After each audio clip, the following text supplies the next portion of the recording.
Kita lul hila hian kadinga he kanuin midin pui boka ka phulo hle mai pathian khoi na ka chhuah alang na sain ka ria e zai nia zai ka tang chung chu nga ma se ka zai chak thova chuti lai kan nial vengi la kan nial chak thona na chu kan nial lei thei chuang lo chu nia e pathian min khong ai hlamin pe ve thina hlamol te ni tuna hian entinan hi la thar kan sange o ti la e chang khat la thunun ka sak chuanin kan musician ten an lo follow thei ringotang chuti ang hlamol te chu pathian min pe thina e chuwan chuanin technically adin mun ngai to chuan lalpan hlamin pek te hi lo chapu pui tur mo lo on pui tur kha om lo ve sim maya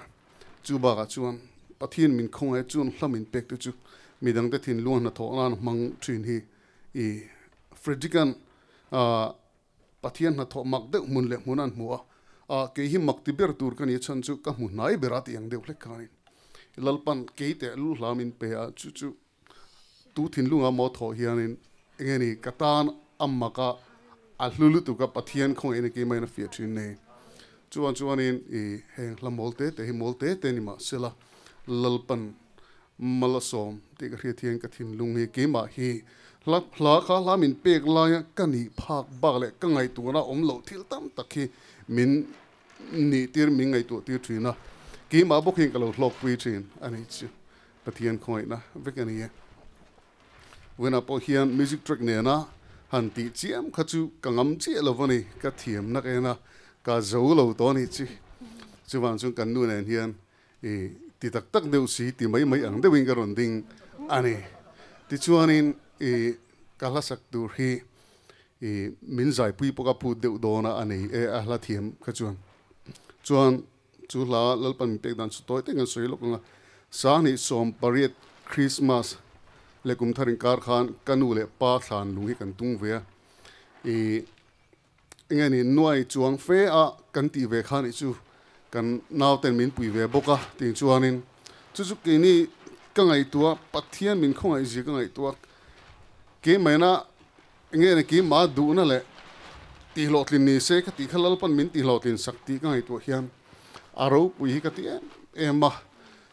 e in ni ve to thoin ka ringa kha ka ma mi ponu le pa inang ka san to te nia Christmas le kum tharin kar vela khan han phun ve chi ula in lunga leng ve thoin ka ringa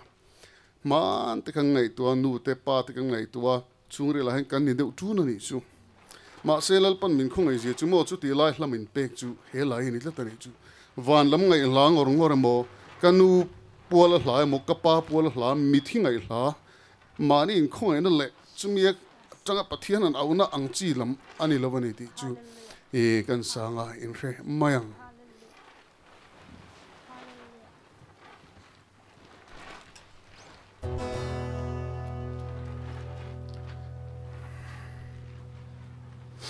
ka thing lung du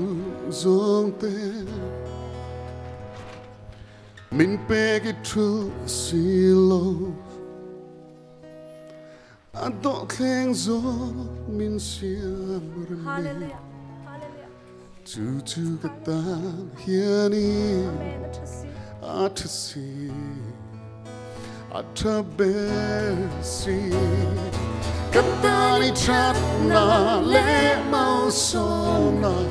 chiang den ka don hiani nang phak lo hian ka moi si lo mo nang ma ngai zual zeli nitin hian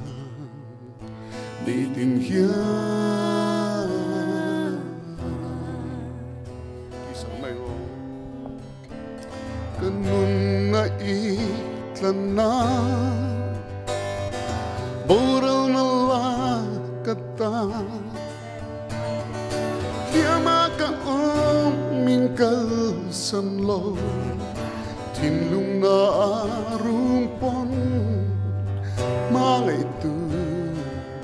Tian tra per chu Katani chát na lẽ mau xóm na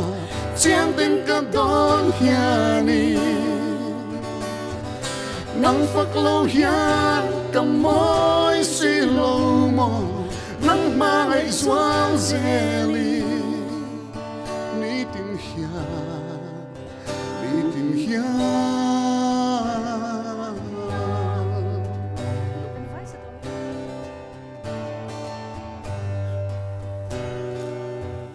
Van nuôi thi lên kim hi Van nuôi thi lên kim hi Cần vai nó Siêu quan chul nu ang hian Sa kin ang la ong don an ni Ang ero pa ngay re Ro pui be O ro pui be Kantari chat na le mau som na Chiang tin ka don hiani Nắng phật lâu hian cầm môi xì lâu mò Nắng mang ấy xoa dê li Nitin hian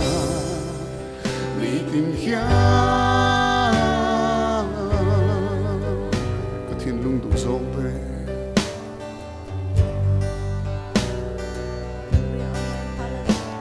Cả thiên lung đủ dấu bê Mình bê cái chủ xì lâu Min pegi tru silo Anton keng zop min sia meremil Cucu ketan hiani Atasi Atapesi Katani chana le malsona Siang tin kanton hiani Nang phật lâu hian cầm môi xì lâu mò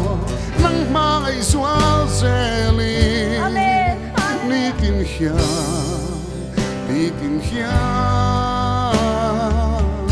Van nuôi thi lên kim mít là tên Van nuôi thi lên kim hi Sil buồn chul nu ang hian Kha kin ang lom do Kha kin ang la ong don an ni Nang ero pa ngay re Ro pui be abe O ro pui be Katani chat na le mau som na Chiang tin ka don hiani Nang phật lâu hian cầm môi xì lâu mò Nang mang ấy xoa dê li Nitin hian Katani chat na le mau som na Chiang tin ka don hiani Nang phật lâu hian cầm môi xì lâu mò Nang mang ấy xoa dê li Nitin hian